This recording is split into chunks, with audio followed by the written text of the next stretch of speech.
Tres de los cuatro tienen movimiento propio y no es a base de todo, sino de estructuras de movimiento. ¿Cuáles son esas estructuras de movimiento que tienen los cilios y los flancos? Vamos a empezar por giardia.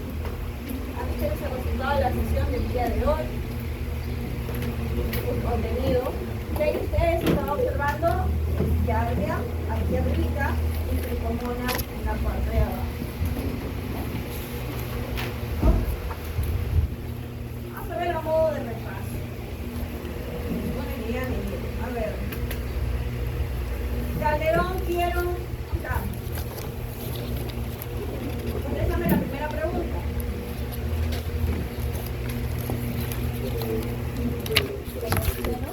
¿Cómo?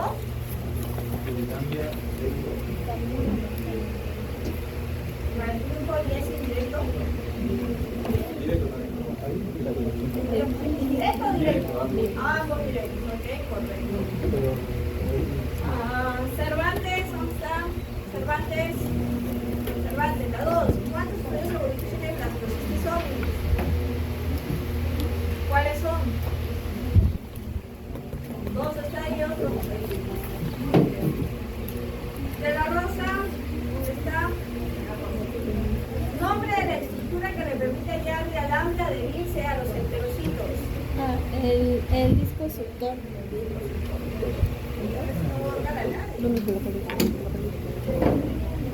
Herrera,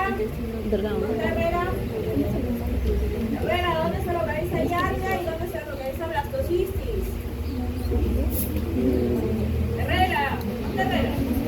Herrera, ya. Mira arriba que no sé qué estás mirando, ya. Intestino delgado. ¿Ah? Intestino delgado. ¿Los dos? Ya no la llave. A ver, dame la respuesta. Ya perdiste, ya está. Otro me contestará. Ahora la cabeza. Está siguiente. Huacayo. La número 4.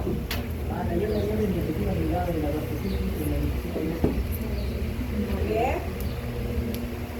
Mendieta, ¿dónde está? Mendieta, la 5.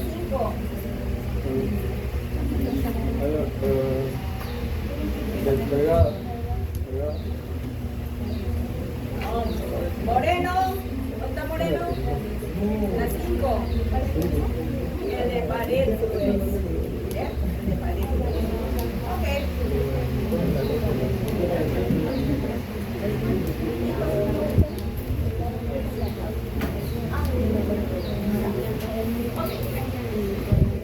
Muy bien, empecemos con giardia lambda. Esto es simplemente para que ustedes vean que tiene un orden dentro de la clasificación de los organismos. Qué recordante.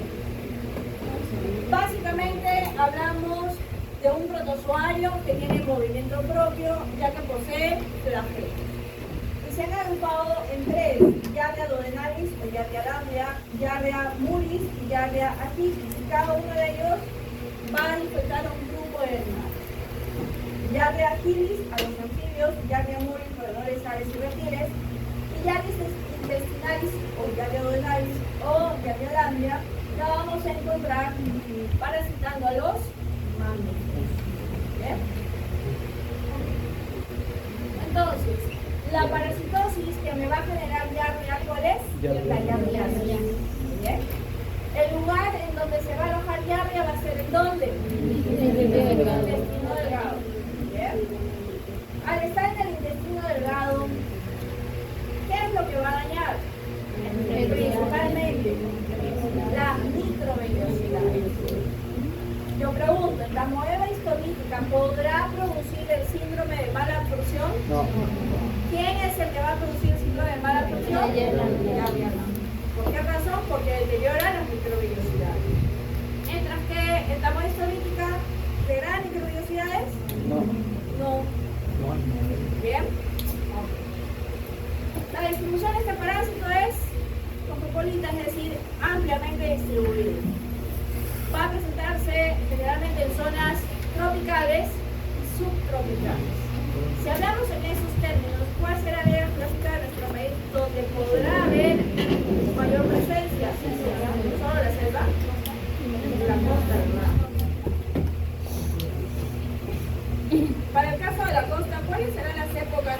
donde habrá un mayor número de casos. Verano. Desde la primavera, cuando dure la primavera, todo el verano, ¿verdad?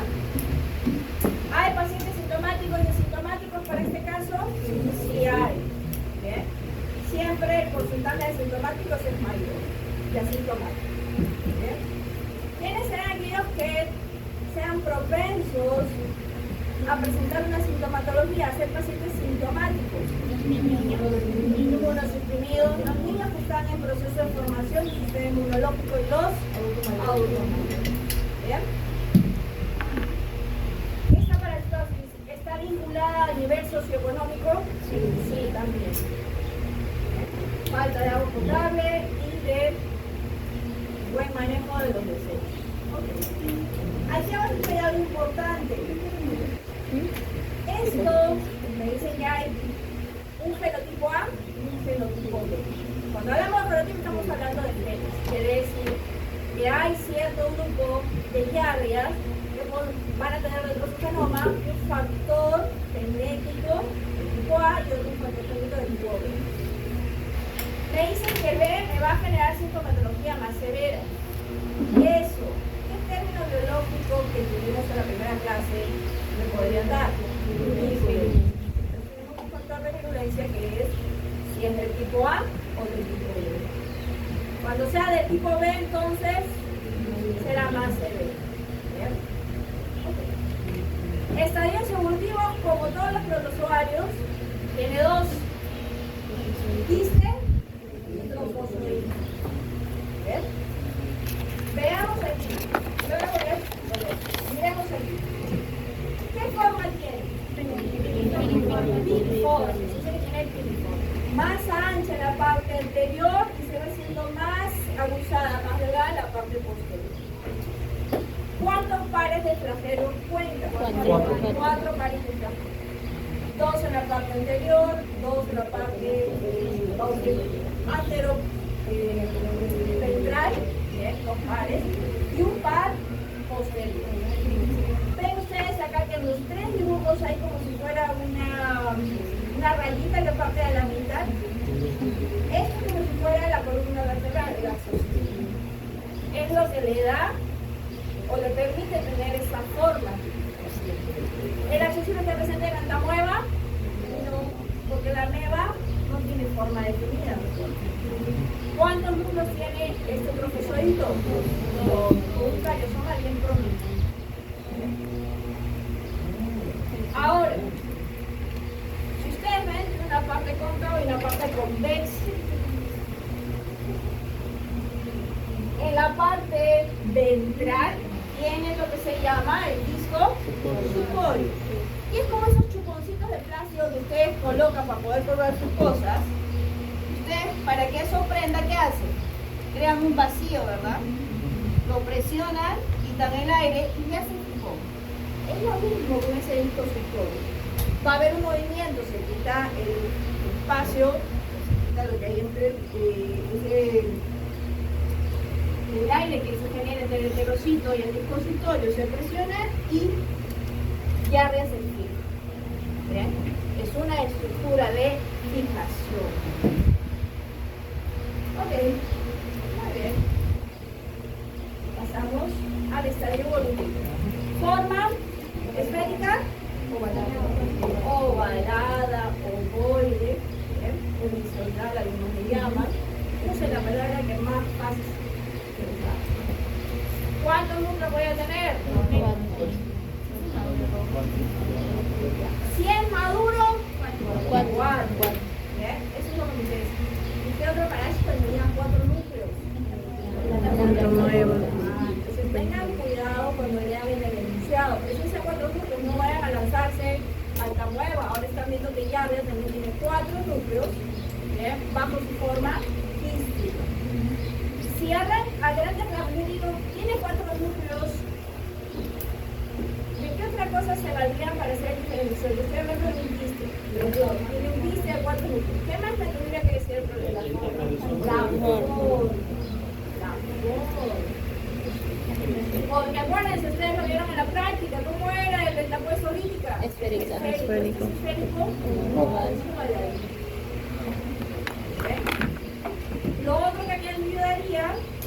ver los núcleos. Pero a veces es complicado que en el enunciado de un examen tenemos tanto detalle. Como son de microcuelas y no le damos tanto, dejamos un poco de ok. Muy bien. ¿Cuál es el estadio efectivo? Dice Maduro, que dice con 4 grupos presentes. ¿Cuál es el estudio de diagnóstico? El GIS. No me interesa si está maduro y maduro, yo ya lo voy a reconocer por la fórmula. El hecho de que esté presente, maduro ya me indica que el parásito está presente en el individuo. ¿Bien? Ok. Ciclo biológico, como ya contestaron, es de tipo directo. ¿Bien? Entonces, ¿cómo lo contraigo? Consumiendo al igual que la prueba histolítica necesita llegar al estómago, donde se desenquista y luego se libera el trofosfoito. ¿En dónde? Y ahí va a querer quedarse, Si no se llega a la mucosa, ¿qué va a pasar? Se va a ir y va a ser eliminado. Si se fija la mucosa o puede permanecer más tiempo, ¿bien? Entonces se va a ir replicando y posteriormente, si tiene el fenotipo, pues hará invasión del tipo. ¿Bien? Aquí ustedes tienen el proceso, que ya lo hemos visto. ¿Bien? Y vamos a ir comparando patogenias. Giardia necesita de 2 cosas para poder adherirse: la tagina y el disco suctorio. ¿Cómo se llamaba la enzima que utilizaba esta muestra histolítica para adherirse? Leucina. Ahora, me dice también que Giardia produce ciertas sustancias químicas llamadas fibrosinas que exacerban la reacción del sistema inmunológico y esto a la vez, la presencia de estos, contribuye al daño del tejido.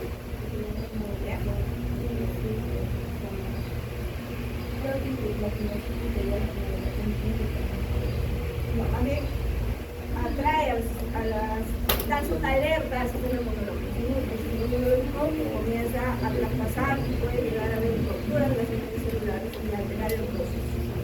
¿Bien? Dice, los trombocitos consumen grandes cantidades de arginina. Al consumir la arginina, al competir, las células también necesitan arginina, que compiten por la arginina. Al haber una gran cantidad de población de Giardia, ¿qué va a pasar? La arginina va a ser consumida por la Giardia. ¿Quién se va a quedar sin arginina? Los enterocitos. Y entonces, ¿eso qué va a generar? La apoptosis y muerte celular. ¿Bien? A su vez, esto produce un aumento de la permeabilidad intestinal, acúmulo de la libre del intestino, y eso también me provoca ¿qué cosa? El cuadro diarreico. Yo pregunto, ¿nunca se preguntaron por qué tenían diarrea ustedes? Ya sea una diarrea causada por microorganismos, bacterias, o la diarrea causada por parásitos. Si ustedes llegan a entender el porqué de las cosas, va a ser bien fácil entender cómo es que este individuo, cómo estos parásitos actúan y qué daño pueden generar en el individuo. ¿Bien? Ok, tenemos factores. ¿Cuáles eran los factores para el camada histolítica que dependían del parásito para poder atacar?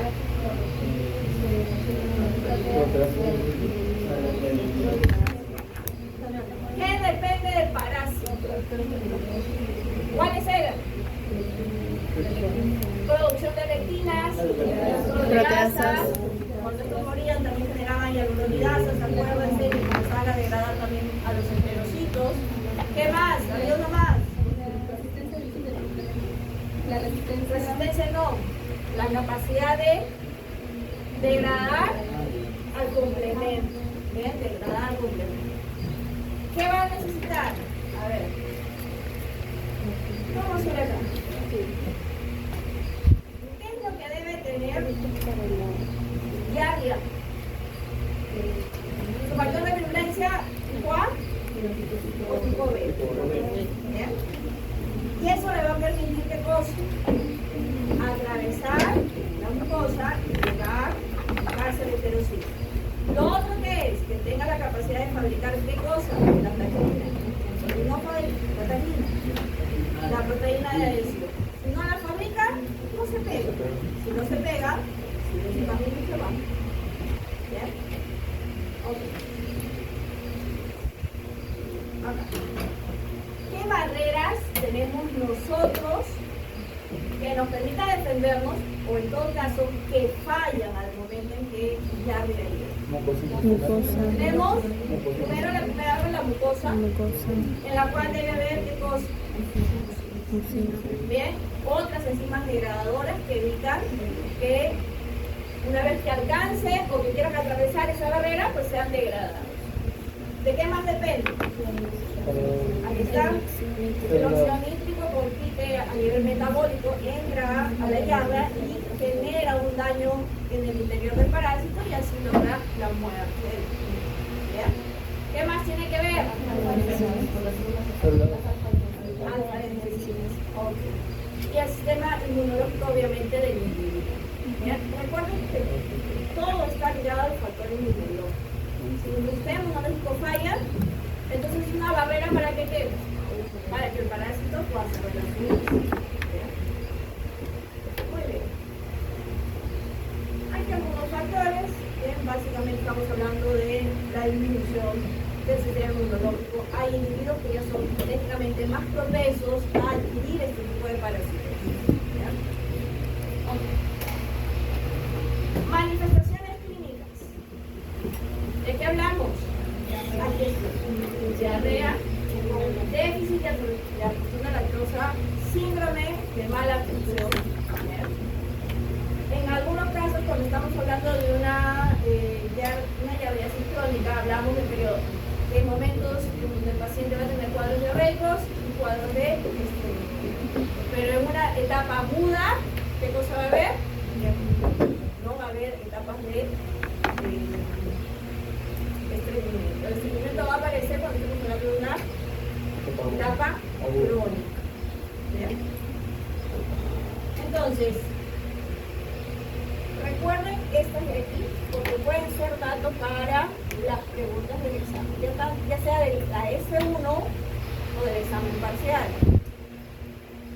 Enteritis aguda, inflamación del tracto digestivo, diarrea, ¿bien?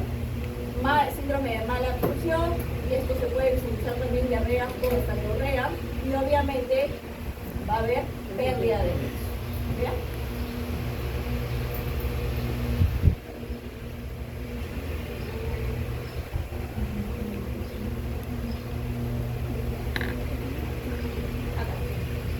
Métodos de diagnóstico. La clásica, ¿cuál va a ser? Control parasitológico. Ver si están los quistes. ¿Bien?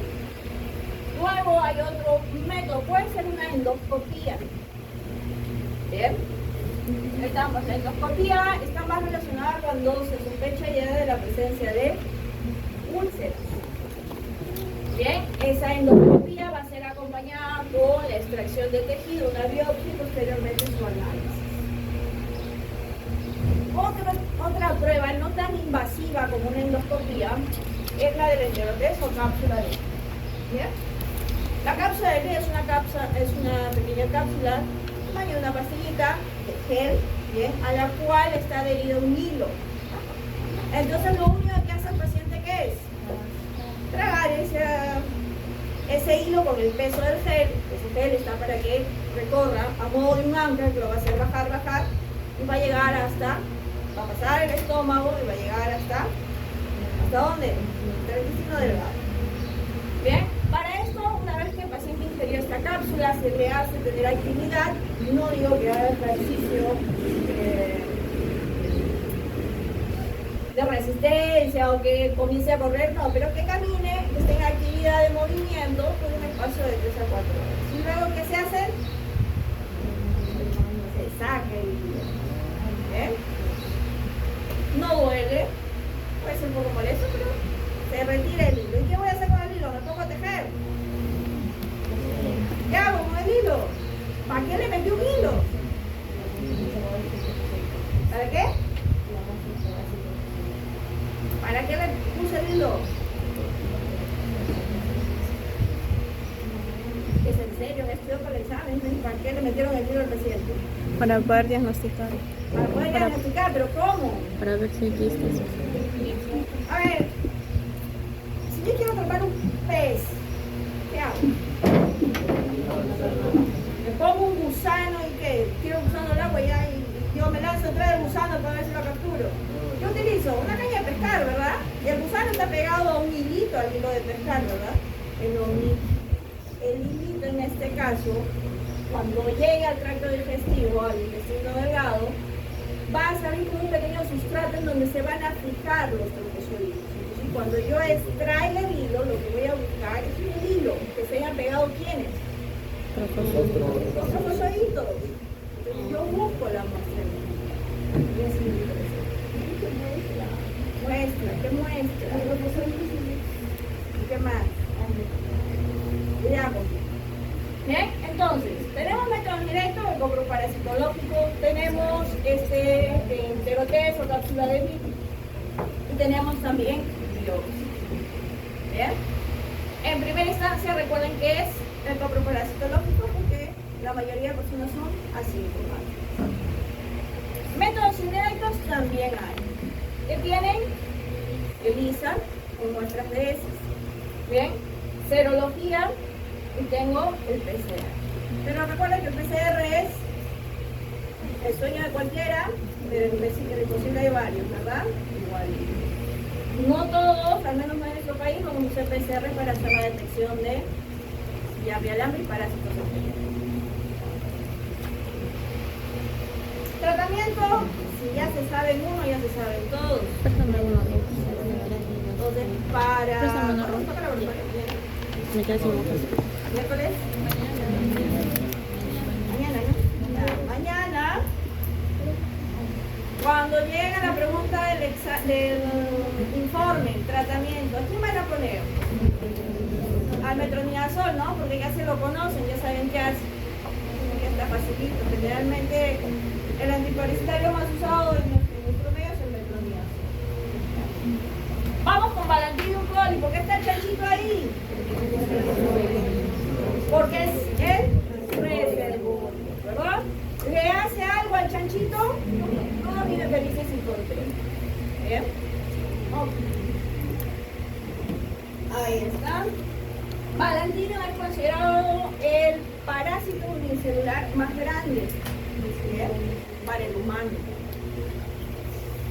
Estructuras de movimientos, cilios. 3, 4, 5. 3, 4, 5. A toda la superficie de Balantidium coli vamos a encontrar los cilios en toda su superficie. ¿Bien? Okay. También parásito cosmopolita, es decir, que está ya disperso a nivel mundial. ¿Bien? Y dijimos que es uno de los más grandes. El principal reservorio más cercano a nuestro ritmo de vida es el cerdo. Pero también puede estar presente en animales silvestres. ¿Bien? En ratones, sí. Aquí está. ¿Cuántos sucedidos evolutivos van a ver? 2. ¿Dice? Este es bien fácil de recordar, lo vamos a ver probablemente en el laboratorio también.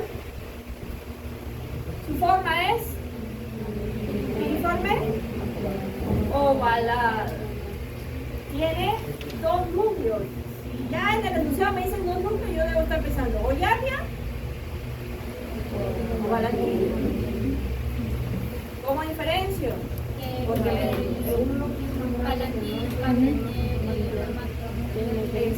en el caso de Yardia, los 2 núcleos son del mismo tamaño. Aquí, ya sea el quiste o el trofozoito, siempre tienen los 2 núcleos. Uno el macronúcleo y el otro el micronúcleo. Y el macronúcleo tiene forma de riñón o riñonada. Bien, es una característica de él. Lo otro es que, a pesar de ser unicelular, ya presenta estructuras que delimitan, serían estructuras muy primitivas a lo que vendría a ser un orificio de entrada de nutrientes y un orificio de salida de desechos. ¿Bien? Tiene lo que se conoce como el citostoma, y la citofaringe, ¿bien? Que son puntos específicos por donde se va a dar el ingreso de alimentos. Y tiene el citopigio, que se encuentra en la parte posterior, que es por donde se eliminan los desechos. Entonces ya vemos que es un poco más complejo, a pesar de ser unicelular. Ya tiene estructuras más o menos diferenciadas para el ingreso y salida de sus nutrientes. ¿Bien? Okay. Aquí está, estadio evolutivo de quiste, forma esférica. ¿Bien? Cuando nosotros observemos en una lámina, generalmente el micronúcleo no se va a observar, no es que esté, no es que no esté, se haya ido, está, pero muchas veces más pequeño y el macronúcleo está sobrepuesto, es decir, que lo tapa, lo cubre, por eso es bien complicado hacer la visualización del micronúcleo. ¿Vean? Este será, ¿qué cosa? De diagnóstico infectivo, todo, los dos. El quiste va a ser siempre mi estadio de diagnóstico y mi estadio infectivo. Aquí ya no hablo de quiste maduro y quiste maduro. ¿Por qué razón? Porque no hay características morfológicas que me permitan hacer una diferencia. Entonces, si yo te pregunto, ¿cuál es el estadio efectivo? Quiste así. Estadio diagnóstico, quiste también. ¿Dónde hago la diferenciación? En el bajo histolítica y en diálogo. ¿Bien? Ciclo biológico directo. ¿Dónde se va a alojar? ¿Dónde se va a alojar? Intestino grueso. ¿Forma úlceras? Sí. Si tú estás haciendo una colonoscopía a tu paciente, ¿cómo diferencias o podrías diferenciar las úlceras del uno y del otro? Las úlceras de Samoeva son como el botón de camisa. Ok. O sea, cuando decimos botón de camisa decimos que tiene bordes regulares. En cambio, de Valentín no tiene bordes regulares, son irregulares. ¿Bien? Por ahí ya podría, al momento de una coloscopía, sospechar de que parece. En Tamoex, perdón, Valentín ¿podría hacer una invasión extraintestinal? Sí. ¿Bien? ¿Yardia? No. Yardia no.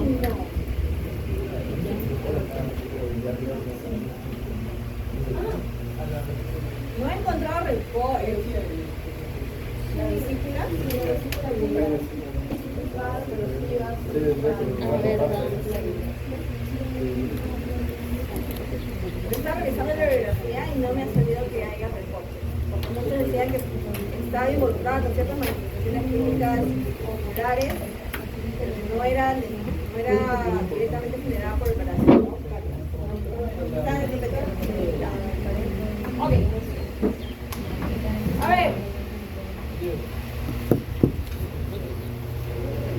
¿Alguna duda, alguna consulta con el ciclo? Porque el ciclo básicamente es lo que ya hemos observado, lo que conocemos del Tamoex histolítica y de Yardia, que es un ciclo directo bien sencillo. ¿Bien? Ok. Doctora, ¿qué caso de quién? En el intestino grueso. El enquistamiento, el proceso de volverse quiste. Claro, en la parte terminal del intestino grueso. En el intestino delgado. Ok. Valentín Poli no produce lesiones en el intestino grueso del cerdo, pero sí en los cerdos. Ahora produce la llamada hialuronidasa. ¿Quién más producía hialuronidasa? En la nueva. ¿Bien? Entonces sabemos que la hialuronidasa, ¿qué va a hacer? Degradar colágeno. Ya, degradar el colágeno de la elastina y conforme van pasando la barrera que está en el moco, eso va a ir a ayudar también al deterioro de los enterocitos. ¿Verdad?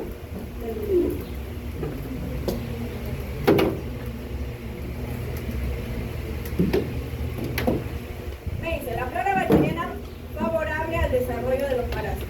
¿Se acuerdan que ya lo dije a ustedes? Pero por ejemplo, tenemos a los comensales. ¿Quién era el comensal? Vimos un comensal. E. coli, por ejemplo. E. coli, la nueva coli. Me dice aquí, la flora bacteriana favorable al desarrollo de los parásitos como condiciones previas de paciente. Que tienen que ver básicamente con sus defensas. Cuando los comensales, que son parte de nuestra flora, comienzan a incrementar, generalmente ustedes van a tener reportes de una cruz, 2 cruces, 3 cruces. Si yo tengo un comensal que se elevó a 3 cruces, ¿qué podría propiciar esa elevación de la población? ¿Parasitismo oportunista? O sea, el parásito se puede convertir en Puede oportunista. haber parásitos oportunistas. Ujú. ¿Y qué más? Si ustedes leen acá, dice la flora bacteriana favorable. Si yo estoy cambiando, si mi comensal comenzó a elevarse, quiere decir que las condiciones dentro de ese segmento están cambiando. Entonces podría ser propicio el individuo de poder, al momento de generarse la invasión por parásitos, que sea más propenso a adquirir. Cuando el número de comensal aumenta, ahí ustedes podrían tener la tentativa de hacer un tratamiento farmacológico. Porque hay algo que está pasando que permite que se eleve el número de población de comensal. ¿Por qué? Porque quiere decir que su flora bacteriana también está cambiando. Le da condiciones favorables. Si hay condiciones favorables para el aumento de la población, hay condiciones favorables como para Bacillus coli pueda adherirse e invadir el tracto digestivo de los bebés. ¿Bien?